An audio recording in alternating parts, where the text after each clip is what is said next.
The folks at Politico have gotten their hands on a report from the Trump administration showing that banking giant Wells Fargo has been ripping off college students across the United States for quite some time now. Now, the reason I say Politico got their hands on it is because the Trump administration didn't want to release it. In fact, they had actually completed this report a very long time ago, and they buried it. Politico had to file a Freedom of Information Act request in order to get their hands on this report, showing just how corrupt Wells Fargo truly is.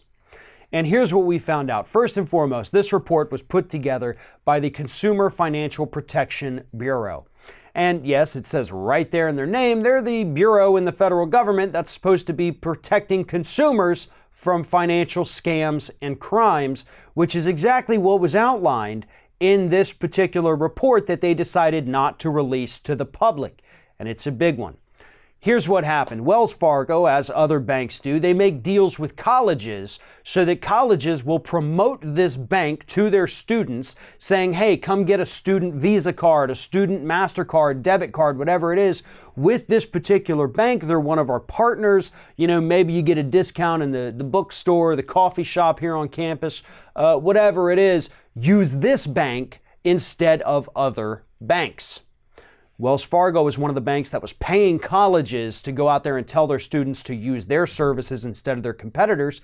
And Wells Fargo was also charging, in some instances, more than 4 times the amount to students in annual fees than all of the other cards.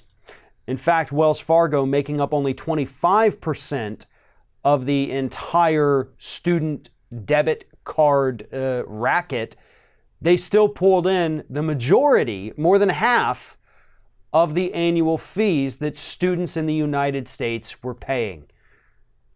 This is not completely legal. Now, unfortunately, under current rules, it's also not completely illegal. However, there are rules in place that structure the amount of annual fees that these cards are able to charge to students. Now, according to the Consumer Financial Protection Bureau, they didn't release it to the public because they felt they didn't need to. What they did was they sent it to the Department of Education and just let them handle it. So now you can go out there and punish Wells Fargo if you want. You can revoke their, ability to go to college campuses and sell their scam services to students. And the Department of Education didn't do anything with it. So we really have no way of knowing if this spokesperson from the CFPB actually did give the report to the Department of Education, which, as we all know, is overseen by Betsy DeVos. So there is a 0% chance that any consequences will be felt by Wells Fargo. And this is how it goes, folks. And I hate to kind of bring it back to this, but the reason we're even in this situation today where banks think it's cool to get away with things like this, or it's cool to scam students who are already having to borrow to pay for the rising cost of admission, it's because none of them ever get punished. We had the prime opportunity in January of 2009. We had all the evidence. We had all the documents. The civil lawsuits were already flying, uncovering everything that these banks had done that was illegal. And yet, January 2009, Justice Department headed up by Eric Holder did nothing. Did nothing. Did not hold them accountable, did not send anyone to jail, nothing happened. And the reason I say that could have changed the way things are today, think back to the savings and loan scandals in the 80s. What happened there? Well, hell, Reagan threw more than 600 bankers in jail. 600 bankers in jail. Have we had a savings and loan crisis since then? Nope.